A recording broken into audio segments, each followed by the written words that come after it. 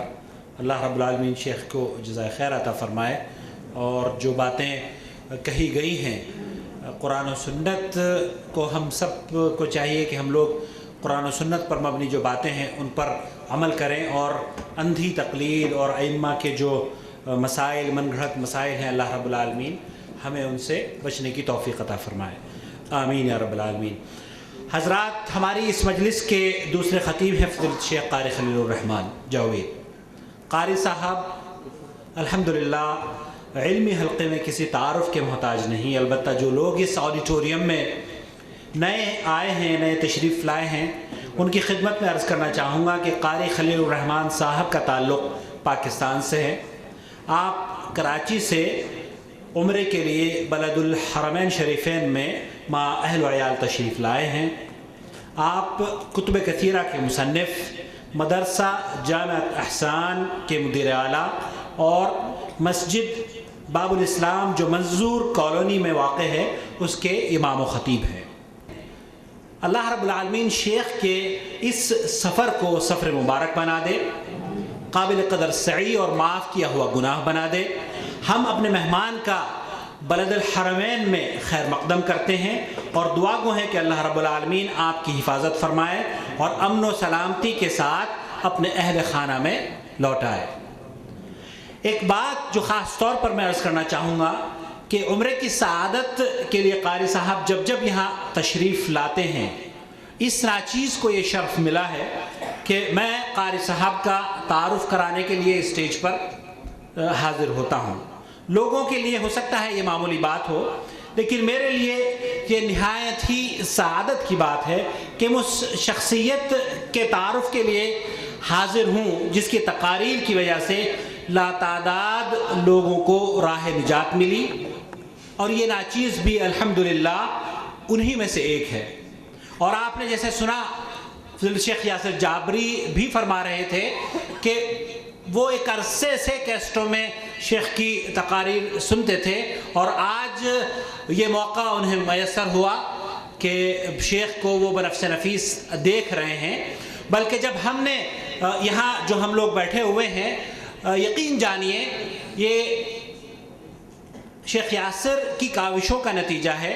جب ان کو پتہ چلا کہ قاری صاحب تشریف لا رہے ہیں تو قاری صاحب کے اہتمام میں شیخ یاسر جابری نے یہ خواہش ظاہر کری کہ ان کا پروگرام سب سے پہلے ہمارے مرکز کے تعاون سے ہونا چاہیے، اور اللہ رب العالمین شیخ کو جزائے خیر عطا فرمائے، انہوں نے اس آڈیٹوریم کو ہمارے لیے آسانی سے ریزرو بھی کرا دیا، ورنہ بعض مرتبہ تو یہ ہوتا ہے کہ کئی مہینوں لگ جاتے ہیں اور آڈیٹوریم تک ہمیں نہیں ملتا۔ فالحمدللہ اللہ رب العالمین شیخ کو جزائے خیر عطا فرمائے۔ میں قاری صاحب کے بارے میں عرض کر رہا تھا کہ الحمدللہ یہ ناچیز بھی انہی کی تقاریر کو سن کر الحمدللہ ہم نے بھی راہ نجات کو الحمدللہ اخذ کیا ہے۔ اللہ تعالیٰ شیخ کی کاوشوں کو شرف قبولیت عطا فرمائے اور موازین حسنات میں اضافے کا ذریعہ بنائے۔ قاری صاحب الحمدللہ کم و بیش 1 ماہ آپ کے اس شہر میں رہیں گے، اور میں اپنے مختلف وسائل کے ذریعے ہم لوگوں تک بات پہنچانے کی کوشش کر رہے ہیں کہ قرب و جوار کے شہروں کے علاوہ جدہ میں بھی جو لوگ مختلف مقامات پر دروس کرنا چاہتے ہوں شیخ کے، وہ بھائی ابو ماجد اس کو آرگنائز کر رہے ہیں، وہ رابطہ کریں، اور جو لوگ آرگنائزرز ہیں آپ تمام سے درخواست ہے کہ ان کے ساتھ آپ لوگ تعاون بھی فرمائیں۔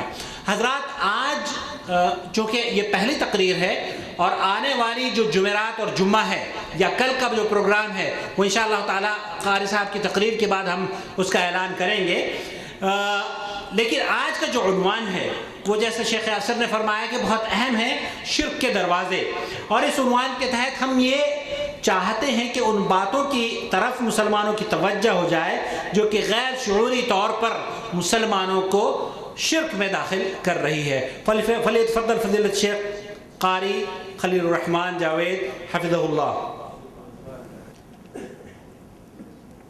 السلام علیکم ورحمۃ اللہ وبرکاتہ۔ رات کا شباب تو لوٹ لیا آپ کے جدہ کے پرشباب خطیبوں نے، رات کا بڑھاپا شروع ہوا تو پھر بوڑھے کو کھڑا کر دیا۔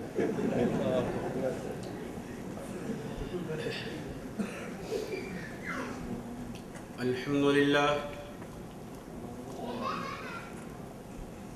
الحمدللہ حمدا کثیرا کما امر، ونشهد أن لا إله إلا الله وحده لا شريك له في الخلق والأمر، ونشهد أن سيدنا وسندنا محمدا عبده ورسوله المبعوث إلى الأسود والأحمر لتتميم مكارم الأخلاق، لا يخلق نبي ولا رسول بعده ولا أمة بعد أمته ولا شريعة بعد شريعته ولا كتاب بعد كتابه،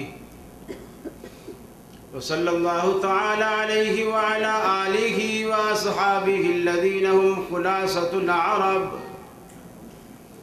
الذين هم مفاتيح الرحمة ومصابيح الغرل۔ أعوذ بالله السميع العليم من الشيطان الرجيم، بسم الله الرحمن الرحيم۔ يا أيها الناس ضرب مثل فاستمعوا له، إن الذين تدعون من دون الله لن يخلقوا ذبابا ولو اجتمعوا له، وإن يسلبهم الذباب شيئا لا يستنقذوه منه، ضعف الطالب والمطلوب، ما قدر الله حق قدره، إن الله لقوي عزيز۔ الله يستفي من الملائكة رسلا ومن الناس، إن الله سميع بصير، يعلم ما بين أيديهم وما خلفهم، وإلى الله ترجع الأمور۔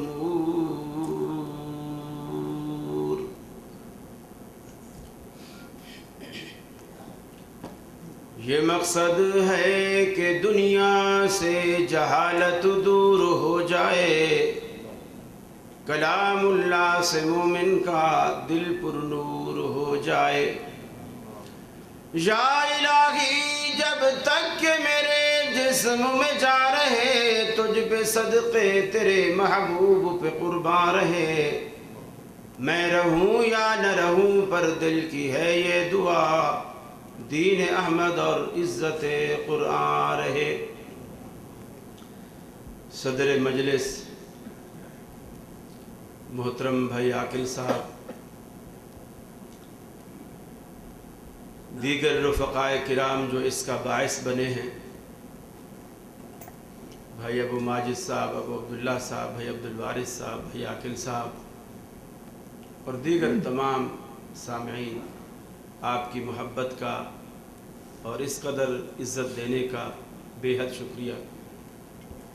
میں صرف آپ کی محبت کے جواب میں یہ دعا ہی دے سکتا ہوں کہ جس ذات کی وجہ سے آپ محبت رکھتے ہیں وہ ذات بھی آپ سے محبت کرے، اور جس طرح آپ نے مجھے یہاں عزت دی ہے، اللہ آپ کو دنیا اور آخرت میں دونوں جہانوں میں عزت نصیب فرمائے۔ میں بے حد شکر گزار ہوں